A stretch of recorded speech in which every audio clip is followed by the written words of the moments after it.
আসসালামু আলাইকুম ওয়া রাহমাতুল্লাহি ওয়া বারাকাতুহু। ইন্নাল হামদালিল্লাহ নাহমাদুহু ওয়া নুসাল্লি আলা রাসূলিহিল কারীম। সুপ্রিয় দর্শক, দেশের বাইরে যেখান থেকে এই মুহূর্তে আমাদের সাথে যুক্ত হয়েছেন, সবাইকে স্বাগত জানাচ্ছি। আমি ওবায়দুল্লাহ আল কাফি। দেখছেন আপনাদের প্রিয় চ্যানেল নেক্সাস টেলিভিশনের নিয়মিত আয়োজন ব্যাকপেন্স বিস্কিটস নিবেদিত ইসলামী জীবন বিধান।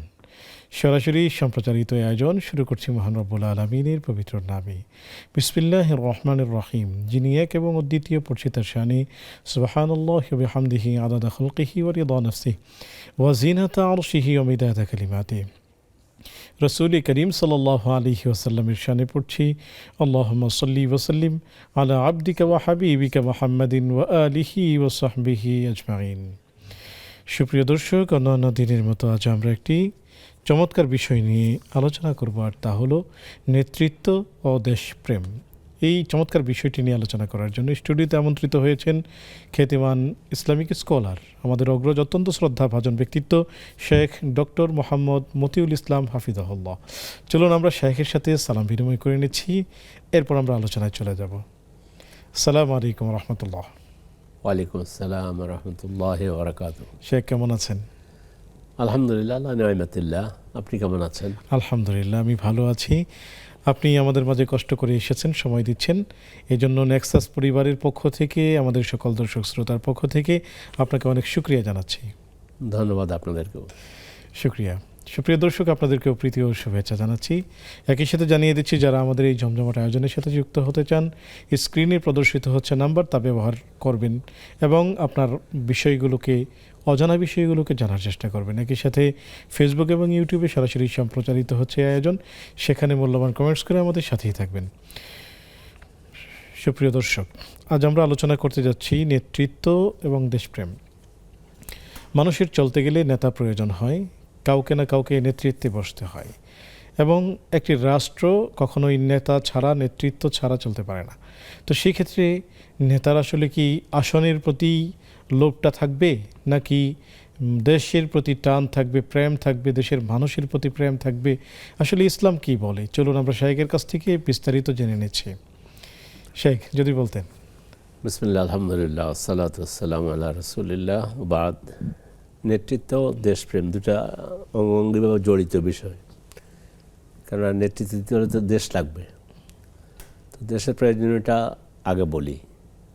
ইব্রাহিম আলাইহিসসালাতু ওয়াসসালাম আল্লাহর কাছে বললেন, রব্বি জাল হাযা বালাদান আমিনান ওয়ারযুক আহলাহু মিনাস সামারাতি মান আমানা মিনহুম বিল্লাহি ওয়াল ইয়াউমিল আখির। আল্লাহ আল্লাহ এই দেশকে, বালাদ মানে দেশ, জনপদ, আপনি নিরাপদ রাখুন, মানে এখানে নিরাপত্তা দিন এখানে জনগণকে। তারপর জনগণের রিজিকের কথাও বলছে। সূরা ইব্রাহিম আর সূরা বাকারায় দুই জায়গায় প্রায় একই কথা বলা হয়েছে। সূরা ইব্রাহিম বলছে, রব্বি জাল হাযাল বালাদা আমিনান ওয়াজনুবনি ওয়া বানিয়া আন না'বুদাল আসনাম।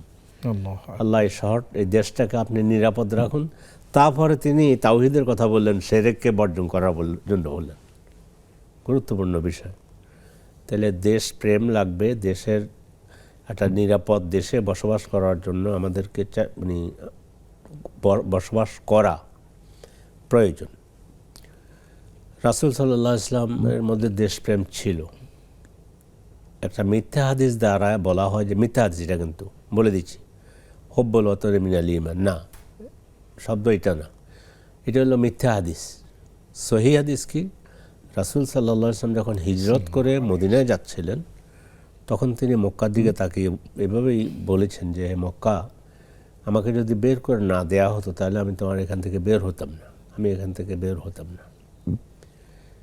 এরপরে আব্দুল্লাহ ইবনুল মুবারক রাহিমাহুল্লাহ, উনি আমাদের সলবদের একজন, তার একটা হচ্ছে এটা যে, আল্লাহু জাআলা বিরহমাতিহি লানা সুলতানান, আল্লাহ আমাদের দয়া করে আমাদের জন্য তিনি রাষ্ট্রপ্রধান নিয়োগ করেছেন।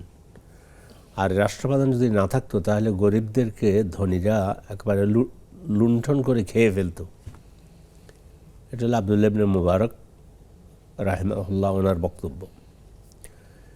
ইমাম ইবনে তাইমিয়া তার মাজমুউল ফাতাওয়া এই কিতাবের 30তম খণ্ডে একটা কথা উল্লেখ করেছেন। উনি ওনার কথা বলছেন না, যে কল আল ওকালা, ইবনে তাইমিয়াই বলতেছেন ওকালারা বলে, জ্ঞানীরা বলে। তো যিনি ছিলেন জ্ঞানের রাজ্যে, মানে সম্রাট, এক সম্রাট ওনার সময়কার, তিনি বলছেন জ্ঞানীরা বলে একটা দেশের সরকারের ব্যাপারে যে জালিম হলেও জালিম সরকারের অধীনে 60 বছর থাকা রাষ্ট্রবিহীন এক রাত্র থেকে উত্তম জালেম সরকারের অধীনে 60 বছর অতিবাহিত করা। আল্লাহু আকবার। আমরা বুঝতে পারি আমাদের এই পৃথিবীতে এখন। শেখ, আমরা আসবো একজন দর্শককে যুক্ত করি। জি, আসসালামু আলাইকুম ওয়া রাহমাতুল্লাহ। ওয়ালাইকুম আসসালাম রহমতুল্লাহ। হুজুর, আমার 3টি প্রশ্ন। জি, আমি শুনলাম যাদের ওযু করতে অনেক অসুবিধা, একবার ওযু করে মোজা পরলে 24 ঘন্টা ওযু থাকে, আর প্রত্যেকবার ওযু করার সময় মোজার উপর মাথাও করতে হবে। এটা কি বিশেষ কোনো মোজা, না আমরা সাধারণত যে মোজা ব্যবহার করি সেই মোজা? আর 2 নাম্বার প্রশ্ন, মেয়েদের মাসিক অসুস্থতা হয় যা তা একদিনে ভালো হয়ে গেলে কিংবা 2 দিনে, তাহলে ওই দিনই কি গোসল করে নামাজ কোরআন শরীফ পড়া যাবে, না 3 দিন অপেক্ষা করতে হবে? আর 3 নাম্বার প্রশ্ন, নিউরো অসুস্থ রোগী এই প্রচন্ড ঠান্ডায় গোসল করা অসম্ভব, মিন্স হলে তাহলে শুধু কাপড় পরিবর্তন করে নামাজ কোরআন শরীফ পড়তে পারবে কিনা, না তাকে গোসল করতেই হবে? আসসালামু আলাইকুম। ওয়ালাইকুম আসসালাম। প্রিয় বোন, আমাদের সাথেই থাকুন, শেখ উত্তর দিবেন ইনশাআল্লাহ তাআলা। শেখ বলছিলেন যে রাষ্ট্রবিহীন নেতৃত্ব শূন্য একদিনের চেয়ে বরং জালিম শাসকের অধীনে 60 বছর থাকা উত্তম। যদি বলতেন। এ পর্যন্ত এসে বলছে এখন আমাদের এই বর্তমান পৃথিবীর 3টা পদ্ধতিতে রাষ্ট্র চলছে। রাষ্ট্রের সংখ্যা সম্ভবত পৃথিবীতে এখন 206টি, বেশ কম হইতে পারে, আমার একটু ভুল হইতে পারে। জাতিসংঘের অধীনে সম্ভবত 191 বা 93টি দেশ রয়েছে আর কি। তো এর মধ্যে 3 পদ্ধতিতে রাষ্ট্র পরিচালনা হচ্ছে: রাজতন্ত্র, ফেডারেল সিস্টেম, গণতন্ত্র। তো এখন কোনো ভাইয়েরা এমন বলে যে গণতন্ত্র ঠিক না, এটা জায়েজ নেই, এটা কুফরি, এগুলো বলে। কিন্তু আমি তো আছি গণতন্ত্রের দেশে। রাসূলের সময় তো হিজরতের একটা সুযোগ ছিল, এখন তো হিজরতের সুযোগ পৃথিবীতে কোথাও নেই। আর একটা হলো ট্রাইবাল সমাজ, যেটা রাষ্ট্রবিহীন সমাজ। সহজে আমাদের দর্শকরা প্রথম রাষ্ট্র সম্পর্কে ধারণা পাবেন। এটা রাজতন্ত্র, মানে রাজবংশ থেকেই হবে। রাজবংশের লোকেরা একজনকে নির্ধারণ করে ইনি রাজা হবেন। তো ওই রাজা হওয়ার পরে উনি তারপরে পরবর্তীতে গোটা দেশের জনগণের কবিলা ভিত্তিক, যারা বিভিন্ন কবিলার গোত্র প্রধান, তাদের নিকট থেকে বাইয়াত গ্রহণ করে, আলেমদের নিকট থেকে বাইয়াত গ্রহণ করে। এটা গেল রাজতন্ত্র। ফেডারেল সিস্টেম, যেটা আল ফেডরালিয়া,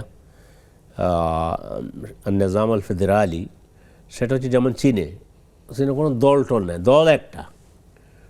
দল একটার মধ্যে সেই দলেই ঠিক করবে ওই দলে রাষ্ট্রকে পরিচালনা করবে। যেমন শি জিনপিং চীনে, এটা তার পরিবার না। এখানে রাজতন্ত্র, এখানে পার্থক্য হচ্ছে এখানে পরিবার নেই, বহু পরিবারের লোক আছে, কিন্তু দল একটা। এখানে আর দ্বিতীয় কোনো দল থাকবে না।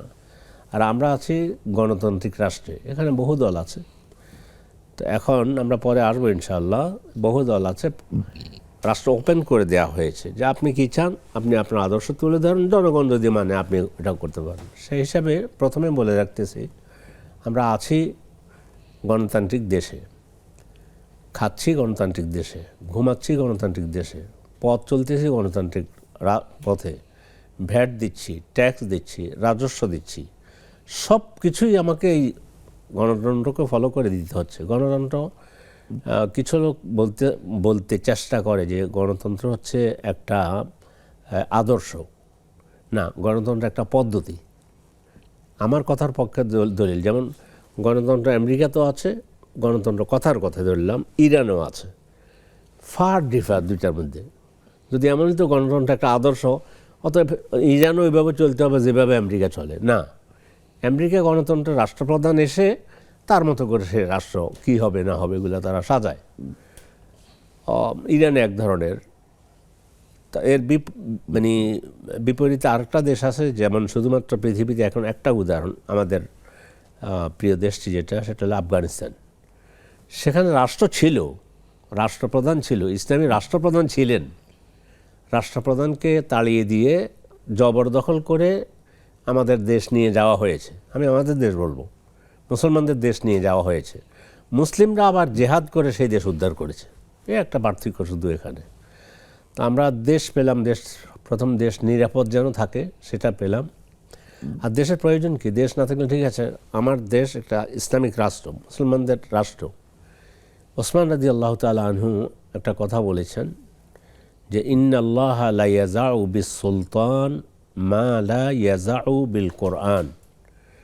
আল্লাহ সুলতানের মাধ্যমে, রাষ্ট্রপ্রধানের মাধ্যমে যা অপসারণ করেন, কোরআন দিয়ে তা অপসারণ করেন না, করতে পারেন না।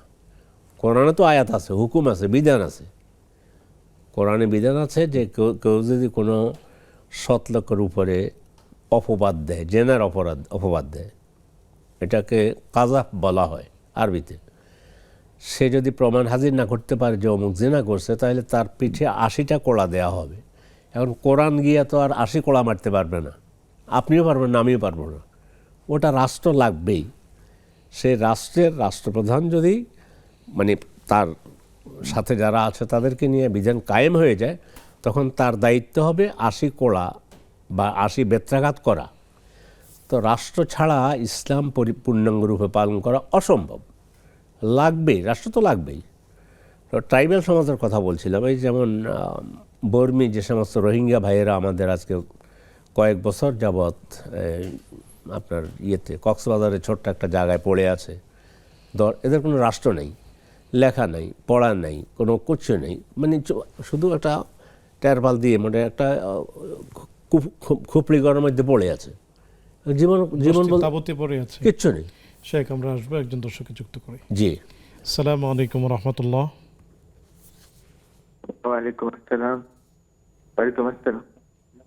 জি, আমার একটা প্রশ্ন ছিল। জি স্বাগত। স্বাগতম, প্রশ্নটি করুন। আমার প্রশ্ন হচ্ছে, ধরেন সফরে গেলে কসর কতদিন করা যাবে? শুকরিয়া। আরো কোনো প্রশ্ন? যে আমাদের সাথেই থাকুন, সহায়ক উত্তর দিবেন ইনশাআল্লাহ তাআলা। সুপ্রিয় দর্শক, দেখছেন আপনাদের প্রিয় আয়োজন ব্যাকম্যাচ বিস্কিটস নিবেদিত ইসলামী জীবন বিধান। অনুষ্ঠানের এই পর্যায়ে নিচ্ছি ছোট্ট একটি বিজ্ঞাপন বিরতি, ফিরছে একটু পর, আমাদের সাথেই থাকুন।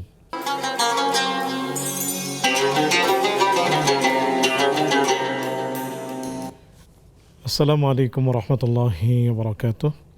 সুপ্রিয় দর্শক, বিরতির পর সাদর আমন্ত্রণ জানাচ্ছি আপনাদের প্রিয় আয়োজন ব্যাকম্যাচ বিস্কিটস নিবেদিত ইসলামী জীবন বিধানে। আলোচনা করছেন শেখ ডক্টর মোহাম্মদ মতিউল ইসলাম হাফিজাহুল্লাহ, সাথে আছে আমি ওবায়দুল্লাহ আল কাফি। আলোচনা চলছিল, আমরা বেশ কিছু প্রশ্ন পেয়েছি, জানতে শেখের কাছে চলে যাচ্ছে। শেখ, আলোচনা আমরা শুনবো, তার আগে কিছু প্রশ্নের উত্তর আপনার কাছ থেকে জেনে নিতে চাই। সেটি হলো, মোজার উপর মাসেহের বিধান কি হবে? বর্তমান সময়ে তো চলছে শীতকাল, তো মানুষের মোজা পরিধান করতে হয়। আসলে মোজার উপর মাসেহের বিধান আদৌ আছে কি না? থাকলে কোন মোজার, কাপড়ের মোজার উপর পারবে নাকি চামড়ার মোজা লাগবে? জি, বিষয়টি খুবই গুরুত্বপূর্ণ। হাদিসের মধ্যে মাসহু আলাল খুফাইন, আল মাসহু আলাল খুফাইন, এটা হলো আমাদের ইসলামী শরিয়ার বিধান। মোজার উপরে মাসে করা, মোজার উপরে মাসে করা, এটি মোতাবাতের হাদিস। প্রায় 80 জন সাহাবী রাসূল থেকে হাদিস বর্ণনা করেছেন। সুবহানাল্লাহ। ইমাম আবু হানিফা রাহিমাহুল্লাহ প্রথম দিকে তিনি মোজার উপরে মাসের পক্ষে রায় ওনার মতামত দেননি, ফতোয়া দেননি। পরে যখন দেখছেন যে এটা মোতাবাতের হাদিস, উনি এটা লুপে নিয়েছেন এবং মোজার উপরে মাসের ব্যাপারে এদিক থেকে সারা পৃথিবীর সবাই মেকেরাম একমত। মোজার উপরে মাসিকে আপু যেটা বলেছেন, মহিলা হোক আর পুরুষ হোক, যদি মুকিম হয়, নিজের ঘরে অবস্থান করতেছে, শীতকাল প্রচণ্ড, শীত হোক যে যাই হোক, গ্রীষ্ম হোক, তবে এবং বিশেষ করে এখন শীতকাল, এ সময় বেশি মশালাটা জানা জরুরি। তো সে মহিলা হোক পুরুষ হোক মুকিম যে মানে সফর করেন নাই বাসায় আছেন তিনি মানে 24 ঘন্টা একদিন এক রাত তার জন্য মুজার উপরে মাসে করা যায়। আর যদি মুসাফির হয় তাহলে 3 দিন 3 রাত মুসাফির তার মুজার উপরে মাসে করবে। তাহলে মুসাফির 3 দিন করবে। কিন্তু যদি গোসল ফরজ হয়ে যায় যে কোনো অবস্থায় মুকিম হোক আর মুসাফির হোক তাহলে মুজা খুলে গোসল করতে হবে। এমনি যদি গোসল ফরজ হয় নাই তাইলে মুসাফির 3 দিন 3 রাত পর্যন্ত অজু করেছে, আসরের সময় অজু ভেঙে গিয়েছে, কিন্তু মুজা পরার শর্ত আছে। মুজা পড়তে হবে তহারাত অবস্থায়। তার মানে হলো মুজাটা যখন পরবে তখন তিনি অজু অবস্থায় মুজা পরবেন। অজু নাই মুজা পরে নিচে মশে করবে, হবে না। তিনি অজু করেছেন জহুর সালাতের জন্য, করে তিনি মুজা পরেছেন। এইবার এই মুজার উপরে যিনি মুকিম তিনি একদিন এক রাত, আর যিনি মুসাফির তিনি 3 দিন 3 রাত পর্যন্ত মুজার উপরে মাসে করতে পারবেন। মোজাটার ধরনটা একটু মোটা হতে হবে, তারপরে মোজাটা পরলে যেখানে পড়েছে সেখানে যেন থাকে আর কি। একেবারে এমন পিনে মোজা যেন না হয় যেটার উপরে হাত বুলিয়ে নিলে ওই পানি দিয়ে শুধু হাতটা ভিজাই নেবে, ভিজাই নিয়ে তারপরে হাত এভাবে মশে করে নিয়ে আসবে মোজার উপরে, নিচে নয়। কিন্তু এখানে সুন্দর একটা ঘটনা আছে। আলী রাদিয়াল্লাহু তাআলা আনহু বললেন, দিন যদি আকল দিয়ে বোঝা হইতো, আকল দিয়ে দিন প্রতিষ্ঠিত হতো, অথবা দিনের বিষয়টা আকল দিয়ে ঠিক করা হতো, তাহলে মুজার নিচে মশা করার কথা আকল বলে। তো অতএব দিনের জন্য কোরআন সুন্নাহর আলোকে মুজা মানে দিন মানতে হবে, দিনকে বুঝতে হবে। তো মুজার ওই মানে 5 আঙ্গুলের মাথা অর্থাৎ পায়ের উপরে হাতটা রেখে এভাবে টেনে নিয়ে আসবে। জাযাকুমুল্লাহ। এবার হয়ে গেল। এবার হলো আরেকটা যেটা আমরা ওই দ্বিতীয় অংশে আসবে, একজন দর্শককে যুক্ত করে ঠিক আছে। দিচ্ছি। জি, আসসালামু আলাইকুম ওয়া রাহমাতুল্লাহ। ওয়ালাইকুম আসসালাম ওয়া রাহমাতুল্লাহ। আমি আব্দুল জব্বার সুধানগর থেকে বলছিলাম, ভালো আছেন? স্বাগতম। আলহামদুলিল্লাহ ভালো আছি, আপনিও ভালো আছেন নিশ্চয়ই? প্রশ্ন, জি, সংযোগটি বিচ্ছিন্ন হয়েছে। শেখ, মোজার যে দ্বিতীয় অংশ, দ্বিতীয় যেটা সেটা হচ্ছে আহলে ইলমদের মধ্যে মত পার্থক্য বলতে এটা আছে। কেউ বলছে মোজাটা মানে চামড়ার হতে হবে, আর অধিকাংশ আহলে ইলম বলছে হাদিসে মুজা এসেছে, এই জন্য মুজার উপরে মাসে যে কোনো মুজার উপরে চামড়া হোক আর সুতার হোক, একটু সুতার হলে একটু মোটা হবে, ছেঁড়া ফাটা হবে না, যেখানে পড়বে মোজাটা যেন সেখানে থাকে এইভাবে। তো এর পক্ষে সিংহভাগ ওলামায়ে কেরাম বলেছে, যেহেতু আল্লাহ রসুল নিজে করেছেন, সাহাবাদের সময় সবার তো চামড়ার মোজা ছিল না। কিন্তু আমরা দর্শকদেরকে মাসালাটা বলে রাখলাম যে 2টা কাউল আছে। ইমাম আবু হানিফা রাহিমাহুল্লাহ তিনি চামড়ার মোজার কথা বললেও অধিকাংশ 3জন ইমাম সহ পৃথিবীর বড় বড় স্কলার ইবনে তাইমিয়া রাহিমাহুল্লাহ সহ সকল স্কলার বলছে না, মোজা হলেই হবে, কাপড়ের মোজা হলেও মাসি করবে। তো এটা আল্লাহর অপুরন্ত নেয়ামত এই উম্মতের জন্য। আমাদের দিনটা কিন্তু সহজ দিন, আর দিন ইউসর, আমাদের ইসলামের একটা বৈশিষ্ট্য হচ্ছে সহজ দিন।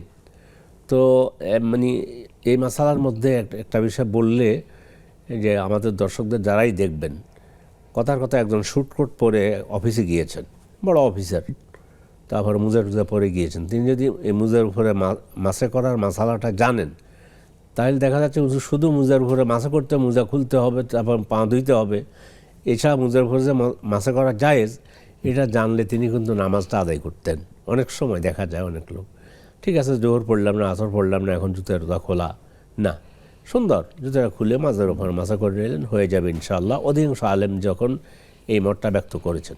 জি, জাযাকুমুল্লাহু খায়রান। শেখ, যাদের মাসিক হয়, বিশেষ করে মেন্স মহিলাদের যেটা নিয়মিত হয়ে থাকে, শেখ আমরা এই প্রশ্নে আসবো, একজনকে যুক্ত করে নিচ্ছি। জি জি। আসসালামু আলাইকুম ওয়া রাহমাতুল্লাহ। আসসালামু আলাইকুম। ওয়ালাইকুম আসসালাম। আচ্ছা, আমার 3টা প্রশ্ন ছিল। জি, ওই আচ্ছা, পিরিয়ড অবস্থায় কি নামাজ ছাড়া খালি সিজদা দেওয়া যাবে কিনা? নামাজ ছাড়া সিজদা, শুধু তিলাওয়াতে সিজদা? তেলাওয়াত এমনি কোন কারণে কোন সিজদা? জি। আর একটা হলো ওই স্বামীকে যদি মানে ন্যায় ভাবে কোনো অপমান মতো অপমান কোনো কথা বলা হয়, তাহলে কি গুনাহ হবে কিনা? জি। আর একটা প্রশ্ন হুজুর, আমি তো সূরা মুলুক, সূরা ওকিয়া রাত্রে পড়তে বলা হয়েছে, কিন্তু আমি দিনে পড়ি, রাত্রে পারি না, তাহলে কি আমি কিছু একটা পাবো? জি, প্রিয় বোন আমাদের সাথেই থাকুন, শায়েখ উত্তর দিবেন ইনশাআল্লাহ তাআলা। শায়েখ, অনেক সময় অনেক বোনদের মেন্স একদিন এসেই আর আসে না, সেই ক্ষেত্রে কি তিনি গোসল করে নামাজ কন্টিনিউ করবেন, অন্যান্য ইবাদত বন্দেগী করবেন, নাকি 3 দিন অপেক্ষা করবেন? 3 দিন তো না, স্বাভাবিক ন্যাচারাল যেটা সারা পৃথিবীতে সকল দেশেই মেন্স স্বাভাবিক 5-6 দিন হয়, 5-6-7 এর মধ্যে থাকে। এখন কারো বাড়তেও পারে, কারো কমতেও পারে। এখন কোনো বোন যদি মনে করেন যে 1 দিন হয়েছে অথবা 2 দিন হয়েছে, তিনি ক্লিয়ার বুঝছেন যে এখন আর ওনার মেন্স শেষ হয়ে গেছে, মেন্সের শেষের দিকে যে অবস্থা, মানে ব্লিডিংটার রং যেভাবে হয় এভাবে হয়েছে, অথবা মেন্স বন্ধ হয়ে গেছে, তাহলে এই ব্যাপারে শেখ মোহাম্মদ বিন সালেহ আল উসাইমিন রাহিমাহুল্লাহ তিনি বলছেন যখন মেন্স থাকবে, সে 7 দিন হোক, 8 দিন হোক, 9 দিন হোক, যাই হোক, তিনি মেন্সে পিরিয়ড অবস্থায় আছেন। আর যদি এভাবে হয় তাহলে যখন কাট হয়ে গেল, বন্ধ হয়ে গেল, তিনি বুঝছেন যে এখন আমি পুরোপুরি, তাহলে গোসল করে তিনি সালাত আদায় করবেন। আবার যদি 2 দিন পর দেখা দেয় তাহলে তখন তিনি আবার কাট করে দেবেন, তখন এখন তিনি তাকে পিরিয়ড অবস্থায় ধরে নেবেন। এটা তো আপুর কথা যেন এটাও বুঝছিলাম আমি, উনি পিরিয়ডের ব্যাপারে বলছেন, কি যেন আরেকটা শব্দ মেন্স অবস্থায় গোসল না করে ওযু করে কি নামাজ পড়া যাবে? এটা উনি বলছেন বোধ অসুস্থ যদি হয়,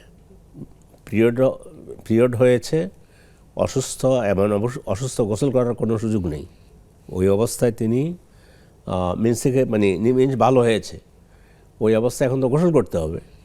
তাইলে এইটিখানে আল্লাহ বলেছেন ফাইনলাম তাজিদু মা আন ফাতায়াম্মামু সাঈদান তাইয়্যিবা, পানি যদি না পাও, এখন আমি পানি আছে কিন্তু আমি তো গোসল করতে পারতেছি না, তখন তায়াম্মুম করে সালাত আদায় করবে। আরও দলিল হলো সাহাবায়ে কেরামদের মধ্যে একজন জেহাদে গিয়েছেন, তিনি প্রচণ্ড ঠান্ডা, আরব দেশে ঠান্ডা কিন্তু কঠিন ঠান্ডা, তো এই অবস্থায় ওনার উপর গোসল ফরজ হয়ে গিয়েছিল। উনি সাহাবাদেরকে জিজ্ঞাসা করলেন, জিজ্ঞাসা করার পরে বললো যে আমার তো এভাবে গোসল ফরজ হয়েছে। ওনারা বললেন যে গোসল করতেই হবে, গোসল করার কারণে উনি মারা গিয়েছেন। রাসূলের কাছে যখন এসে বলছে, তখন রাসূল বললেন যে যারা এটা বলছে কাতালাহুমুল্লাহ, আল্লাহ এদেরকে ধ্বংস করুন, এরা কী জন্য না জেনে কথা বলতে গেল। তো এটা কারণ মানে মানে গোসল করতে গিয়ে পানি না পেলে এটা তখন তায়াম্মুমের বিষয় নাজিল হয়ে গিয়েছে, নাজিল হয়ে যাওয়ার কারণে তখন বললেন যে তাদের এটা করেছে, যে তখন সে তায়াম্মুম করেই নামাজ পড়তে পারত। আরেক সাহাবী তায়াম্মুমের আয়াত নাজিল হয়েছে শুনছে, কিন্তু বুঝতে একটু ভুল হয়েছে, ওনার উপর গোসল ফরজ হয়েছে, উনি তায়াম্মুমের পরিবর্তে মাটিতে গড়াই নিলেন।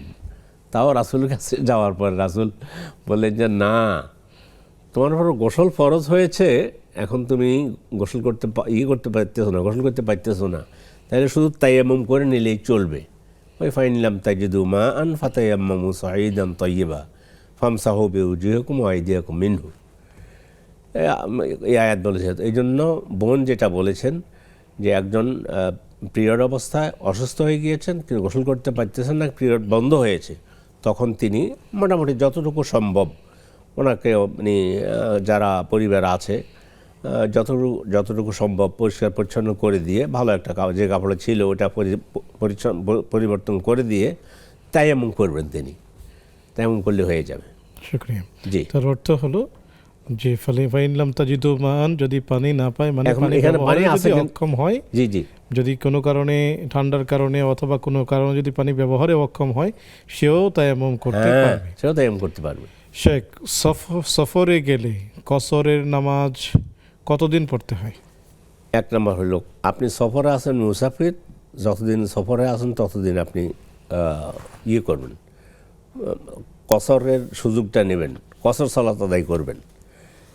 মাসালা হচ্ছে কেউ যদি, ইমাম আবু হানিফা রাহিমাহুল্লাহ তিনি বলছেন 15 দিন, আর ইমাম মালিক বলেছেন 4 দিনের নিয়ত করে কোনো জায়গায় গেলে। আমি এখান থেকে নিয়ত করলাম যে আমি খুলনায় গিয়ে আমি 10 দিন থাকবো, তো ইমাম আবু হানিফা রাহিমাহুল্লাহ 10 দিনের কথাই বলেছেন, অথবা 15 দিনের কথা, 15 দিন 15 দিন যদি বলেছেন থাকে।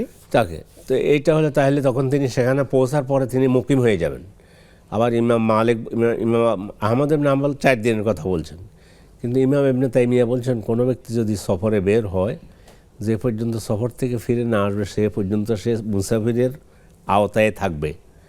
আজকালকার বড় বড় আলেমরা তুলনামূলক ইমাম ইবনে তাইমিয়ার রায়টাকেই প্রাধান্য দিয়ে থাকেন এবং দেন, এটা বলেন। তো আমি 3টেই বললাম, আহমদ ইবনে হাম্বলের কথা বললাম, আবু হানিফা রাহিমাহুল্লাহর কথা বললাম, আর ইবনে তাইমিয়া রাহিমাহুল্লাহর কথাও বললাম। তাহলে ইবনে তাইমিয়ার দৃষ্টিকোণ থেকে আমি মুসাফির হয়ে আমি সৌদি আরব গেলাম উমরা করতে, তখন ইমাম আবু হানিফার দৃষ্টিতে আমি যদি 15 দিনের নিয়ত করে যাই, তাহলে আমি মক্কা পৌঁছার পর আমি মুকিম হয়ে যাব। ইমাম আহমদ ইবনে হাম্বলের দৃষ্টিতে 4 দিন অবস্থান করলে আমি মুকিম হয়ে যাব। এরপরে মুকিম আবার যখন সফর করব তখন সফর বাসা পৌঁছা পর্যন্ত কসর করব। আর ইবনে তাইমিয়ার অনুযায়ী আপনি মক্কা গিয়েছেন, মদিনা গিয়েছেন, গিয়ে সব জায়গায় কসরের নাম কসর করে আদায় করবেন মুসাফির রূপে। শুকরিয়া, জাযাকুমুল্লাহ। শেখ, আমরা একজন দর্শককে নিচ্ছি। আসসালামু আলাইকুম ওয়া রাহমাতুল্লাহ। আসসালামু আলাইকুম রহমতুল্লাহ। ওয়ালাইকুম আসসালাম ওয়া রাহমাতুল্লাহি ওয়া বারাকাতুহু। আহলান বিকুম। শাইখ, আমার একটা প্রশ্ন ছিল। জি। প্রশ্নটা হলো যে নামাজ সংক্রান্ত, যে নামাজের সময় দাঁড়িয়ে যে অনেকে সৌদিতে দেখা যায় যে ইমাম সাহেব একটু মিসওয়াক করে নামাজে দাঁড়ায়। জি। এখন এটা কতটুকু এটা কোরআন হাদিস সুন্নাহ অনুযায়ী? জি। আরো কোন প্রশ্ন? জি, আপনি আমাদের সাথেই থাকুন, সহায়ক উত্তর দিবেন ইনশাআল্লাহ তাআলা। সুপ্রিয় দর্শক, দেখছেন আপনাদের প্রিয় আয়োজন ব্যাকমেজ বিস্কিটস নিবেদিত ইসলামী জীবন বিধান। অনুষ্ঠানের এই পর্যায়ে নিচ্ছি ছোট্ট একটি বিজ্ঞাপন বিরতি, ফিরছি একটু পর, আমাদের সাথেই থাকুন।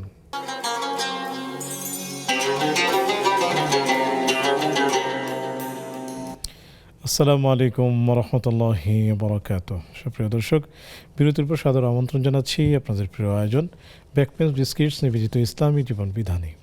আলোচনা করছেন শেখ ডক্টর মোহাম্মদ মতিউল ইসলাম হাফিজুল্লাহ, সাথে আছে আমি ওবায়দুল্লাহ আল কাফি।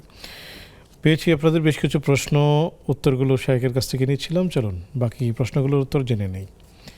শেখ, পিরিয়ড চলাকালীন অবস্থায় তিলাওয়াত করা যায় না, নামাজ পড়া যায় না, কিন্তু সিজদা করা যাবে কিনা? না, সেজদাও করবেন না। পিরিয়ড অবস্থা দরকার কি সেজদা কেন করবেন? সুজুদুর শুকর যদি কথার কথা ধরে নিলাম, ওযু না থাকলে সেটা ভিন্ন কথা। আর কিন্তু পিরিয়ড অবস্থায় তো গোসল ফরজ, জানাবাতের অবস্থায় আছে, এই অবস্থায় আপনি সুবহানাল্লাহ বলতে পারেন, অথবা আল্লাহ আপনার শুকরিয়া আদায় করি এগুলো বলতে পারেন, কিন্তু এই অবস্থায় আপনি আল্লাহকে সেজদা করবেন না। আল্লাহকে সেজদা করতে হলে তহারত অবস্থায় সেজদা করতে হয়, তো এই জন্য সেজদা করবেন না পিরিয়ড অবস্থায়। জাযাকুমুল্লাহ। শেখ, আমরা একজন দর্শককে যুক্ত করছি। আসসালামু আলাইকুম ওয়া রাহমাতুল্লাহ। আসসালামু আলাইকুম স্যার, আমার ওই ফোনটা কেটে গেছিল, আবার ফোন করলাম। জি, আব্দুল জব্বার, সুজানগর, পাবনা। স্বাগত। প্রশ্ন নিবেন দয়া করে। যে আমি শাইখের কাছে শুনতে চাচ্ছিলাম যে আল্লাহ তো হায়াত, রেজেক, দৌলত এগুলো আল্লাহর হাতে, সব আল্লাহর হাতে। কিছু কিছু জিনিস আল্লাহ নিজের হাতে রাখছেন, আমরা এগুলো জানি। কিয়ামতটাও আল্লাহর হাতে। আর কি কি জিনিস আল্লাহ তার কাছে রাখছে যেগুলো একবারে তার নিকটস্থ সাহেব হয়তো বোঝায় বলতে পারবেন। আর 2 নম্বর প্রশ্ন, আমাদের বিষয় বৃষ্টির দেশের নেতৃত্ব।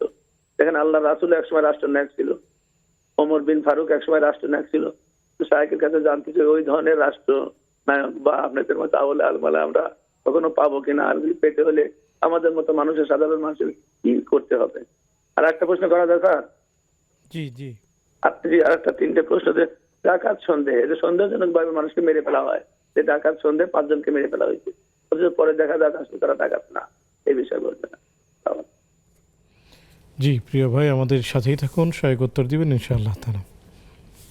শেখ, কোনো স্ত্রীর পক্ষে এটিকে শোভনীয় যে স্বামীকে তর্ক করতে গিয়ে হয়তো তিনি মনে করছেন যে তিনি হকের উপর আছেন, স্বামীকে অপমানজনক কোনো কথা বলা এটি স্ত্রীর জন্য জায়েজ আছে কিনা? কেন অপমানজনক কথা বলবেন কি জন্য? অকুলুল নাস হসনা, স্বামী হোক অন্য কেউ হোক, শাশুড়ি হোক, ভাই যেই হোক, মানুষের সাথে সুন্দর আচরণ করব, স্বামীকে সুন্দর ভাষায় কথা বলবো, যে আপনি এটা যেটা করছেন। অথবা আমাদের দেশে তো এখন তুমি করে স্বামীকে সম্বোধন করে, যারা শহরে বিশেষ করে, গ্রামেগঞ্জে আপনি আছে, যাই হোক, সেটা ভিন্ন কথা। যে তুমি যে কথাটা বলছো আসলে আমি তো এটা এভাবে বুঝি না, এটা হয়েছে। আপনি একবার তেলে বেগুনে যে অপমানমূলক কথা বলে দিলেন, ধরে নিলে আপনি সত্যের হকের পথে আছেন, আপনার অধিকারের পক্ষে আছেন, কিন্তু আপনি স্বামীর সাথে এভাবে খারাপ আচরণ করবেন কী জন্য? এটা ঠিক নয়। স্বামী ছাড়া কারোর সাথে খারাপ আচরণ আমরা করবো কী জন্য? আরে আল্লাহ তাআলা মুসা আলাইহিস সালাম আর হারুনকে বলতেছেন, ইযহাবা ইলা ফিরআউনা ইন্নাহু তাগা ফাকুলা লাহু কাওলান লাইয়িনা। আল্লাহু আকবার। আপনারা দুইজন ফেরাউনের কাছে যান। এখন আল্লাহই বলছে সীমা লঙ্ঘনকারী, তো তারপরও বলছে কথা বলেন কিন্তু নম্র ভাষায়, সুন্দর ভাষায়। রাসূলুল্লাহ সাল্লাল্লাহু আলাইহি ওয়াসাল্লামকে ইহুদিরা এসে, এক ইহুদি এসে সালাম করল, আসসালামু আলাইকুম। সাম শব্দের অর্থ মৃত্যু, সালাম অর্থ শান্তি। এই বিষয়টা তো আম্মাজান আয়েশা, তিনি তো অত্যন্ত জ্ঞানী মানুষ ছিলেন, মানে কি এই পৃথিবীতে আম্মাজান আয়েশার মতো দ্বিতীয় জ্ঞানী মহিলা তো আর জন্ম নেবে না। উনি বুঝছেন যে কি বললো, উনি একটু রাগও করলেন, ওদেরকে বললেন ওয়ালাইকুম আসসালাম আজ্জাম আল্লাম, তোদের উপরে মৃত্যু হোক। আমি তো রাসূল সাল্লাল্লাহু আলাইহি ওয়াসাল্লাম ওনাকে বললেন, আয়েশা তুমি এমন করতেছো কেন? তখন বললেন, আপনি শোনেন না সে যে আপনাকে বলছে যে আসসালামু আলাইকুম? বললেন, আমি তো শুনছি। তো তারপরে তিনি বললেন, আমি তার উত্তরও দিয়েছি। রাসূল বলছে ওয়ালাইকুম, তোমাদের আমার জন্য যা চাইছো। দেখেন কত সূক্ষ্ম ব্যাপার। তারপরে বললেন, ইয়া আয়েশা ইন্নাল্লাহা ইউতি আলা রিফকি মা লা ইউতি আলা লনফ। আল্লাহ কমলতার মধ্যে যা দেন, মানে কঠোরতার মধ্যে তা দেন না। আপনার স্বামীকে আপনি যেখানে আপনি কটু কথা বলতে চাচ্ছেন, সেখানে আপনি কপালে একটা চিমটি মেরে অথবা হাতে একটা চিমটি মেরে বলবেন যে আপনি আমার এই অধিকার দিচ্ছেন না কেন, আপনি আমাকে এটা বললেন কেন। কত সুন্দর করে, মানে সুন্দরতা সীমা নেই, স্বামী স্ত্রীর ব্যাপার। এইটা করে আপনি বলতেছেন যে আমি ঠিক আছি কিন্তু আমি মন্দ কথা বলেছি, বলবেন না, কখনো না। স্বামীও আপনাকে বলবে না, আপনিও স্বামীকে বলবেন না। জি, শুকরিয়া, জাযাকুমুল্লাহ। শেখ, আমরা একজন দর্শক নিতে চাই। আসসালামু আলাইকুম ওয়া রাহমাতুল্লাহ। ওয়ালাইকুম আসসালাম ওয়া রাহমাতুল্লাহি ওয়া বারাকাতুহু।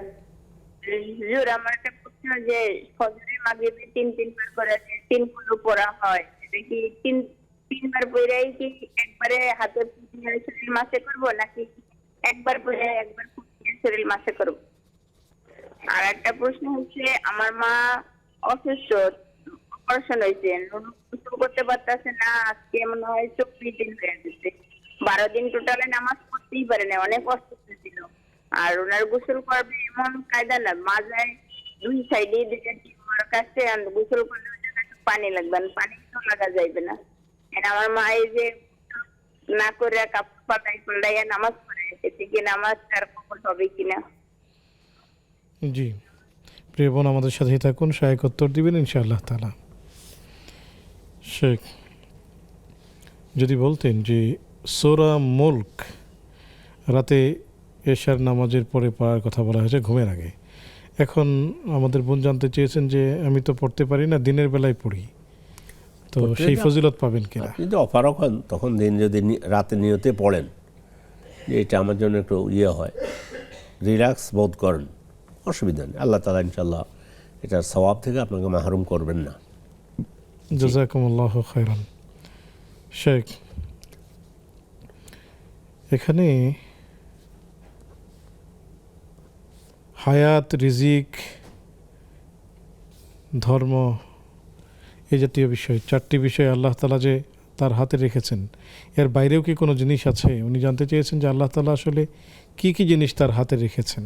একটা তো হলো যখন সন্তানের বয়স 120 দিন হয় তখন ফেরেশতা পাঠান, ফেরেশতা তার 4টা বিষয়, হায়াত, মউত, রিজিক, তারপরে এগুলো লিখে দেন। তো উনি যেটা বলেছেন, আমার প্রশ্নটা এভাবে মনে আছে, সেটা হচ্ছে এমনি আরেক জায়গায় আসা, ইন্নাল্লাহ ইনদাহু ইলমুস সাআ ওয়া ইউনাজ্জিলুল গাইস ওয়া ইয়ালামু মা ফিল আরহাম মা তাদরি নাফসুম মাযা তাকসিবু গাদা ওয়া মা তাদরি নাফসুম মাযা তামুত। এখানে 5টা বিষয়ের কথা বলা হয়েছে। আল্লাহর কাছে কিয়ামতের জ্ঞান আল্লাহ জানেন, অন্য কেউ জানে না। ওয়া ইউনাজ্জিলুল গাইস, বৃষ্টি কখন হবে। হ্যাঁ, আমাদের এখন জাগতিক টেকনোলজির মাধ্যমে বলতে পারে বৃষ্টির সম্ভাবনা আছে, তো আল্লাহ তাআলা কিন্তু বলতে পারেন যে কখন বৃষ্টি কোন জায়গায় কখন হবে, এটা আল্লাহ সুনির্দিষ্ট বলতে পারেন। ওয়ালামু মাহফিল আরহাম, মানুষের গর্বে কি আছে এটা আল্লাহ জানেন। এখানে একটা সমস্যা সমাধান করে দেওয়া দরকার। এখন চিকিৎসা বিজ্ঞানী তো বলতে পারে যে অমুক মহিলা গেছে, সেখান থেকে আল্ট্রাসাউন্ড করে বললো যে আপনার তো ছেলে হবে অথবা মেয়ে হবে বলতেছে। তা আল্লাহ যে বললো যে এটা সমাধান হচ্ছে, আল্লাহ শব্দ ব্যবহার করছেন আরহাম। এই পৃথিবীতে যত রেহেমে, পৃথিবীর মানুষ তারপর অন্যান্য পশু প্রাণী যত কিছুর গর্বে যা আছে সেটা আল্লাহ বলতে পারে। এইটার জ্ঞান ডাক্তার একজনকে দেখে তাও আল্ট্রাসাউন্ড করে বলতে পারতেছে যে এইটার সম্ভাবনা আছে, তাও বলতেছে সম্ভাবনা। তো এগুলো আল্লাহর হাতে। আর মানুষ কোথায় মারা যাবে এগুলো আল্লাহর হাতে, আল্লাহ তো রেখেছেন। বাকি দুনিয়ার সব কিছুই আল্লাহ তাআলার ইচ্ছাই হয়। তো এখন ইচ্ছা হয় যে আল্লাহর একটা ইচ্ছা আছে, বান্দারও একটা ইচ্ছা আছে। এখানে মানুষের মধ্যে আর পশুর মধ্যে পার্থক্য। বান্দাকে বলছে তুমি সহজ সরল পথে চলো।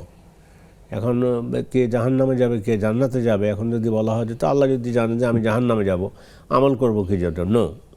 তাকদীরের দোহাই দিয়ে মন্দ কাজ করার কোনো উপায় নেই। কারণ আল্লাহ তাআলা তিনি বলছেন ফামান শাআ ফালিয়ুমিন ওয়া মান শাআ ফালিয়াকফুর, যে ইচ্ছা করো ঈমান আনো, যে ইচ্ছা করো। তাইলে মানুষকে একটা ইচ্ছা শক্তি দিয়েছে। কিন্তু আরেক জায়গায় আল্লাহ বলছেন ওমা তাশাউনা ইল্লা আন ইয়াশা আল্লাহু রাব্বুল আলামিন, তোমাদের একটা চাওয়া দিয়েছি আছে, কিন্তু আল্লাহর চাওয়াটা তোমাদের চাওয়ার উপরে অগ্রাধিকার থাকবে। আমি এখন নেক্সাসে আসতেছি, রওনা দিলাম বাসা থেকে। নেক্সাসে আসার জন্য আমাকে তো আসতে হবে, গাড়িতে টিকিট নিতে হবে। এটা আস্তে আস্তে আস্তে এখানে আসে পৌঁছলাম। আমি ঘরে বসে যদি বলে আল্লাহ আমাকে পৌঁছে দেবে, এটা হবে নাকি? হবে না। কিন্তু হইতে পারে আরেকজন নেক্সাসে আসার জন্য অথবা আরেক জায়গায় যাওয়ার জন্য রওনা দিয়েছে, যেতে পারেনি, মাঝখানে সে মারা গিয়েছে। এখানে আল্লাহর সাথে তো এখানে কোনো কন্ট্রাডিক্টরি কোনো কিছু নেই। আমাকে আল্লাহ বলছে সৎ পথে চলার জন্য, আমরা সৎ পথে চলবো ইনশাআল্লাহ। শুকরিয়া, জাযাকুমুল্লাহ। শেখ, আমরা একজন দর্শককে যুক্ত করছি। আসসালামু আলাইকুম ওয়া রাহমাতুল্লাহ। আসসালামু আলাইকুম ওয়া রাহমাতুল্লাহি ওয়া বারাকাতুহু। ওয়ালাইকুম আসসালাম ওয়া রাহমাতুল্লাহ। আমার দুটো প্রশ্ন। জি, ভালো আছেন? আলহামদুলিল্লাহ, আমরা ভালো আছি। জি, স্বাগতম আপনাকে, প্রশ্নগুলো করুন। আমার 1 নম্বর প্রশ্ন হচ্ছে, আমি যখন নামাজ পড়ি তখন এদিক ওদিক মানে মনটা চলে যায়। তখন যদি একটু চোখ বন্ধ করে সূরা কেরাত পড়ি তাহলে আবার মনোযোগ আসে। এই ক্ষেত্রে কি চোখ বন্ধ করে নামাজ পড়া ঠিক হবে? আর দ্বিতীয় প্রশ্ন হচ্ছে, ইব্রাহিম আলাইহিস সালাম তার জীবদ্দশায় 3টে মিথ্যা কথা বলেছিলেন, কোন কোন ক্ষেত্রে একটু জানালে আমার ভালো হবে আর কি। আমি ওই বিষয়টা জানি না, কোন কোন ক্ষেত্রে উনি বলেছিলেন। আসসালামু আলাইকুম। ওয়ালাইকুম আসসালাম। জি প্রিয় বোন, আমাদের সাথেই থাকুন, সহায়ক উত্তর দিবেন ইনশাআল্লাহ তাআলা। সুপ্রিয় দর্শক, দেখছেন আপনাদের প্রিয় আয়োজন ব্যাকমেন্স বিস্কিটস নিবেদিত ইসলামী জীবন বিধান। আমরা অনুষ্ঠানের এই পর্যায়ে নিচ্ছি আরও একটি ছোট্ট বিরতি, ফিরছি একটু পর, আমাদের সাথেই থাকুন।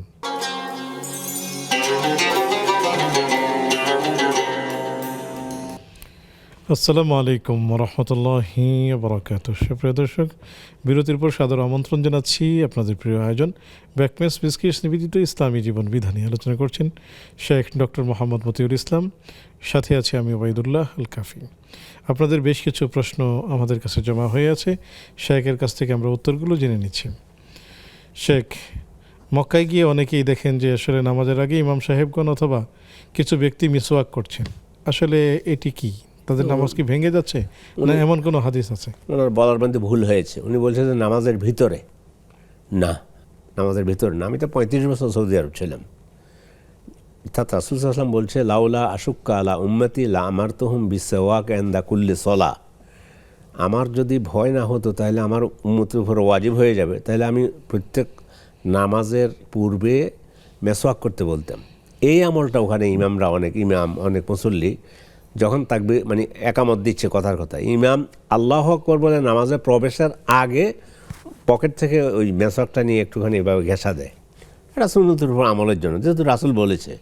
যদি এখানে ওলামায়ে কেরাম ব্যাখ্যা নিয়েছেন যে কেউ বলছে ওযু ধরা হয়েছে, কিন্তু যেখানে সলা শব্দ বলছে তো এই জন্য ওই মেসওয়াকটা নিয়ে ওখানে মেসওয়াক তো এটা মানে সর্বত্রই সবসময় পাওয়া যায়, পকেটে একটা মেসওয়াক থাকেই, এটা আরবদের এটা বৈশিষ্ট্য। তো তিনি নিয়ে একটা ঘষা দিয়ে বাস হয়ে, তাহলে একটা সুন্নতের উপর আমল হয়ে গেল। কিন্তু তাকবীরে তাহলে উনি আল্লাহু আকবার বলে নামাজে প্রবেশ করে মেসওয়াক করেন, এটা না, উনি ভেতর শব্দ বলেছেন। এইটা নয়। আর কারণ হলো এটা, যেহেতু রাসূল বলেছেন আমার উম্মতের উপরে যদি ওয়াজিব হয়ে যাব ভয় না করতাম, তাহলে প্রত্যেক সলাতের পূর্বে আমি তাদেরকে মেসওয়াক করতে বলতাম। সেই হিসাবে একটা সুন্নতের আমল হলেও ভালো, আলহামদুলিল্লাহ, পারলে আপনিও করেন।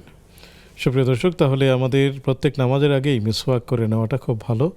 তবে নামাজের ভেতরে কেউ করেন না, তাকবীরে তাহরিমা বলার পরে আর কোনো সুযোগ নেই মিসওয়াক করা অথবা অন্য কোনো কাজ করা। জি তো তাকবীরে তাহরিমা বলার আগে মিসওয়াক করে নিলে সেটি একটি সুন্নাহর উপর আমল হয়। শায়েখ এমনটি বললেন। শুকরিয়া। শেখ, রাষ্ট্রনায়ক নবী সাল্লাল্লাহু আলাইহি ওয়াসাল্লাম রাষ্ট্র পরিচালনা করেছেন, একই সাথে ওমর রাদিয়াল্লাহু তাআলা আনহু, আবু বকর সিদ্দিক রাদিয়াল্লাহু তাআলা আনহু। আসলে আমরা কি বাংলাদেশে কোনো রাষ্ট্রনায়ক পাবো? রাষ্ট্রনায়ক শুধু রাসূল কেন, রাসূল তো আছে পৃথিবীর সেরা রাষ্ট্রনায়ক, এটা বলতে হবে ওনার ব্যাপারে বললে। আবু বকর, ওমর, ওসমান, আলী, উমাইয়া খেলাফত, আব্বাসীয় খেলাফত সহ আমরা এই পাক ভারত উপমহাদেশ অর্ধেক পৃথিবীতে মুসলমানরা শাসন করেছে কোরআন সুন্নাহর আলোকে। হ্যাঁ, কোনো বাচ্চার মধ্যে কমতি ছিল, সেটা হয়তো কোনো আমলে কমতি ছিল, তো সেই ইতিহাস তো আমাদেরকে ভুলিয়ে দেওয়া হয়েছে। এই 300 বছর যাবৎ আমরা সেই ইসলামের সেই সৌন্দর্য দেখার সুযোগ হয়নি। তো এখন ভাইয়ের প্রশ্ন উত্তর বলবো আপনার নিকট যে 300 বছর যাবৎ আমরা ইসলামের সৌন্দর্য মানুষকে দেখাতে পারিনি। রব্বুল আলামিন দয়া করে এবার একটা পথ হয়তো খোলা রেখেছেন, আমরা সেই পথে হাঁটবো কিনা ভাই সহ যত দর্শক আছেন সকলের নিকট অনুরোধ করব, সেই ইসলামের সৌন্দর্য দেখানোর জন্য আমরা যেন এবার ভাইয়ের মনের আশা, আমার মনের আশা, আপনার মনের আশা, আমরা যেন ইসলামের পক্ষে থাকতে পারি। আপনি আপনার সুপারিশটা, অনেক লম্বা আলোচনা এটা কিন্তু আমার, মাইয়াশফা শাফাআতান হাসানাতান ইয়াকুন লাহু কাফলুম মিনহা নাসিবুম মিনহা ওয়া মাইয়াশফা শাফাআতান সাইয়্যাতান ইয়াকুন লাহু কাফলুম মিনহা। আপনি ভোট দিচ্ছেন মানে আপনি একটা সুপারিশ করতেছেন যে এ ভালো। যদি আপনি মন্দ লক্ষ্য করেন, সে যত খারাপ কাজ করবে তত পরিমাণ খারাপ কাজের পরিণতি আপনাকে বহন করতে হবে। আর আপনার ভোটের কারণে একদম ভালো লোক এসে যদি একটা ভালো কাজ করে, সেই ওই ভালো কাজের সমপরিমাণ সহ আপনি পাবেন। এই জন্য আল্লাহ তাআলা একটা সুযোগ মুসলমানদের সামনে এনে দিয়েছে। আমাদের দেশের কথা আপাতত বলতেছি, এবার প্রত্যেকেই যেন আমরা অন্ততপক্ষে ইসলামের পক্ষে আপনার সুপারিশ, ভোট মানে রায়, আপনার রায়টা আপনি প্রদান করতে পারেন, আপনার সুপারিশটা আপনি ইসলামের পক্ষে দিতে পারেন। মানে এই তৌফিক কামনা করতেছি ভাইয়ের জন্য, আমার জন্য, সবার জন্য। জি, আল্লাহ তাআলা যেন আমাদেরকে রাষ্ট্রনায়ক দান করেন এবং ইসলামের আলোয় আলোকিত মানুষ দান করেন, এবং সেটা যেন অবশ্যই আল্লাহ পাক পুরুষ দান করেন। শেখ, অনেকেই ডাকাত সন্দেহে মানুষকে মেরে ফেলে, পরে দেখা যায় যে সন্দেহটা ভুল প্রমাণিত হয়। সন্দেহ ভুল না হইলেও সন্দেহজনকভাবে কাউকে মেরে ফেলা কি আসলে ঠিক হবে কিনা? যারা মেরেছে তাদের প্রত্যেকের মৃত্যুদণ্ড হবে, কেননা আইন আমি হাতে তুলে নিতে পারবো না। সন্দেহ তো পরের কথা। আর যেখানে সন্দেহ, এটাই হয় আমাদের দেশে, সন্দেহ করে গণপিটুনি, তখন আর কোনো বিচারও নেই, গণপিটুনি তো হয়ে গেছে। তাহলে গণকে এখন শাস্তি দেবে কীভাবে? 100 জন যদি এটাকে তার দরকার প্রয়োজন হলেও ডাকাত ধরা পড়েছে, রাষ্ট্রের হাতে তুলে দেয়া। রাষ্ট্র ইসলামী আইন দিয়ে শাসন করলে রাষ্ট্রের ব্যাপার, না করলে সেটা রাষ্ট্র এটা রাষ্ট্রের যে দায়িত্ব আছে। কিন্তু জনগণ আমরা আইন হাতে তুলে নেব না, এইটা না যে ঠিক আছে সত্যিকারই ডাকাত, সত্যিকারের ধরা পড়েছে, সন্দেহহীনভাবে সকলে মিলে ধরেছি, তাকে এবার মেরে ফেলবো। কে বলছে আপনাকে এই আইন হাতে তুলে নেওয়ার জন্য? চোরের শাস্তি যেটা ইসলাম বলেছে হয়তো সেটা তাও আপনি দিতে পারবেন না। চোর ধরা পড়েছে, মেরে ফেলানো, চোরের শাস্তি যেটা, ডাকাতের শাস্তি যেটা, কারো উপরে অপবাদ দিয়েছে অপবাদের শাস্তি যেটা, এইটার জন্য সরকারের হাতে অসবর্দ করবেন। আপনি তাকে একটা থাপ্পড়ও দিতে পারবেন না। যদি হত্যা করে, যে কয়জন হত্যা করেছে, যে কয়জন মিলে, 5 জনকে কথার কথা ডাকাত সন্দেহে সবাইকে হত্যা করা হবে, সবাই হত্যা করার উপযুক্ত। এই জন্য এ ব্যাপারে মানে আমাদেরকে সঠিক সিদ্ধান্ত নিতে হবে এবং দিন জানতে হবে। ইসলামের সৌন্দর্য আমরা পৃথিবীকে দেখাতে পারি না, কোনোভাবেই বিশৃঙ্খলা করার কোনো সুযোগ নেই। সবাইকে শৃঙ্খলা মাফিক জীবনযাপন করতে হবে, সুশৃঙ্খল জীবনযাপন অবশ্যই। শেখ, মা অসুস্থ, নামাজ পড়তে পারেন না, তো এই অবস্থায় ওনার আসলে কি করণীয়? পড়তে পারেন, জ্ঞান যদি থাকে তখন মাকে বলবে, মা আপনি শোয়া অবস্থায় ইশারায় সালাত আদায় করে দেন। তখন মা যদি হাত এভাবে উঠাইতে নাও পারে, মার হুঁশ আছে, তিনি নেককার মানুষ, তখন ওনাকে চেষ্টা করবে ক্যাবলামুখী করার জন্য। ওটাও যদি সম্ভব না হয়, হাসপাতালের বেডে আছে, সে বেড তো আর উঠাইতে পারবে না, তখন বলবে যে মা সলাতটা আদায় করে দেন, আব্বা সলাত আদায় করে দেন, জোহরের সলাত অন্তত ফরজ আদায় করে নেবে। অজু করতে পারে না, কী করবে? তায়াম্মুম করবে। তায়াম্মুম নিজে পারে না, তাহলে ওই যারা আশেপাশে তারা তায়াম্মুম করে দিয়ে তখন তাকে তায়াম্মুম করে দিবেন। রাসূলুল্লাহ সাল্লাল্লাহু আলাইহি ওয়াসাল্লাম যখন তিনি সাল্লাল্লাহু তার রবের সান্নিধ্যে চলে যাওয়ার সময় হয়েছে, অসুস্থ ছিলেন, মানে তায়াম্মুমটা নিজে করবেন সেটাও পারেন না, তখন আম্মাজান আয়েশা রাদিয়াল্লাহু তাআলা আনহা রাসূলকে